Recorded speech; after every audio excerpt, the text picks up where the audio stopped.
এই ছেলেটার একটা গোপন ক্ষমতা ছিল। সে কুকুরদের সাথে কথা বলতে পারত। ইথান ছিল অন্য বাচ্চাদের মতো না। সে সত্যি সত্যি কুকুরদের কথা বুঝতে পারত। তার নিজের কুকুর রকি প্রতিদিন বলত, সুপ্রভাত ইথান। আর ইথান হেসে উত্তর দিত। কিন্তু এই গোপনটা সে কাউকে বলেনি। একদিন সে হঠাৎ একটা আওয়াজ শুনল, বাঁচাও, আমাকে বাঁচাও। পার্কের পাশে গিয়ে দেখে একটা ছোট্ট সাদা কুকুর ফেন্সে আটকে গেছে। ইথান বলল, ভয় পেও না, আমি আছি।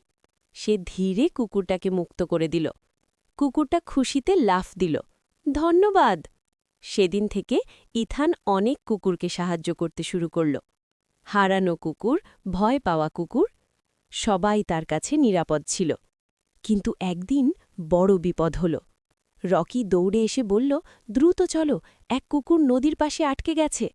ইথান দৌড়ে সেখানে গেল, দেখল একটা বড় কুকুর কাদায় ডুবে যাচ্ছে। বাঁচাও, কুকুরটা দুর্বলভাবে বলল। ইথান ভয় পেল, কিন্তু পিছিয়ে গেল না। সে একটা লাঠি বাড়িয়ে দিল, ধরো। শেষ চেষ্টায় দিয়ে কুকুরটা লাঠি ধরল। ইথান সব শক্তি দিয়ে টান দিল। অবশেষে কুকুরটা বেঁচে গেল। কুকুরটা তাকিয়ে বলল, তুমি আমাকে ছেড়ে যাওনি। ইথান হাসল, বন্ধুরা কখনো ছেড়ে যায় না। সবাই তার গোপন জানত না, কিন্তু সে জানত অন্যকে সাহায্য করাই সবচেয়ে বড় শক্তি।